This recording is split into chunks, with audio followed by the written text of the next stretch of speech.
crack the labyrinth and you would at least expect to see the Minotaur before it kills you. Ah well, it seems only fair. Come then. Masks off. So following the events of Crysis 1, a character that we didn't play as is done beating up the Koreans and dodging the robot squids from the Matrix and is now defending New York City from an alien invasion somehow and promptly shoots himself in the head because he has the measles. They're shooting the breeze and having some laughs when a plane comes out of the ocean and shoots everyone. Look, just don't think about that too much, I guess. RoboCop shows up and drags us to his sex dungeon where he puts his clothes on us against our will. Good.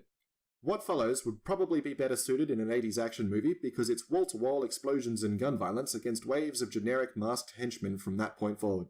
A short while in, Crysis 2 shifts gears and we start battling the aliens, which have ditched the Matrix-themed uniforms and opted for a bipedal suit of armor that falls off if you whip a rock at it. My only guess as to why they do this, particularly upon the consideration that anything that flies has it all over anything that walks, is as an honest gesture of good sportsmanship. Like the King Alien realized one day that this is going to be the most one-sided war since Cortez met the Aztecs, and then decided to level the playing field a bit. Not that it helps, of course, because when I think of the aliens in Crysis, the phrase fish out of water comes to mind, in no small part because they're squids trying to navigate a gunfight on land. Anyway, the player moves in a general forward direction for a few hours, some side characters appear, there's a little bit of backstory concerning the suit, and in the meantime, the Earth is being conquered by bunny bouncers. It seems that the story could really do without the nanosuit actually, since Alcatraz is mostly just disruptive to the only human force that remotely stands a chance, and when they change focus and decide to steal the suit instead of defending the world because a bubble boy wants to live forever, I feel like reminding the other humans in the game of the more pressing issue at hand. Gameplay progresses steadily, with far more streamlined mechanics than the first game. Now, instead of performing a complex series of immersion-breaking minigames to change the way the suit works, the method has been distilled to a simple keystroke. There's Q for Hulk mode, E for Predator mode, and then there's Shift to run.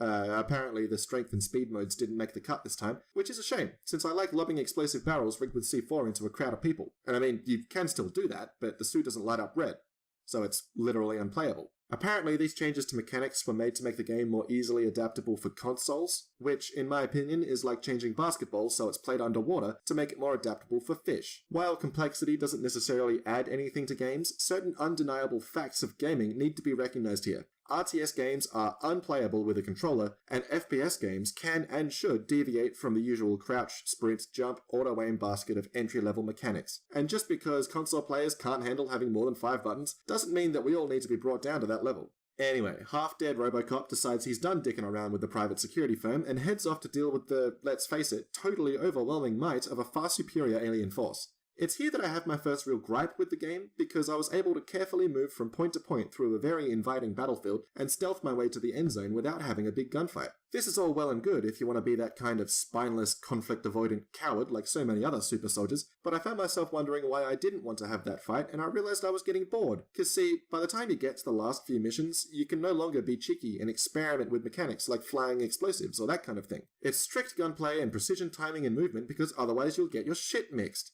This doesn't leave a lot of wiggle room for fun, and by the time I got to the last mission, I just wasn't feeling that final drive, that close to victory rush that I had by the end of Half-Life 2 or Doom. It was another enclosed arena with another 20 enemies all patiently waiting for me to announce myself so that they all had something to do that day. You even approach most of these arenas from a distance, so the fight doesn't even sneak up on you. I don't know, it was a rather lackluster ending for me. In my opinion, the better story payoff happens sooner with the generic military dudes and the guy that made the suit. And now I'm realizing how that sounds, considering the bulk of the game is about a hostile alien invasion, but I liked Crysis 2. It has stunning visuals, good pacing, a compelling story, it plays well, and it's short enough that it ends before it bores you to tears. So thanks for making it this far. If you liked the video and want to see more or find out what else I do, feel free to join my Discord server or follow me on Twitch for the most up-to-date info, and if not, I'll just bribe you with cheap whiskey.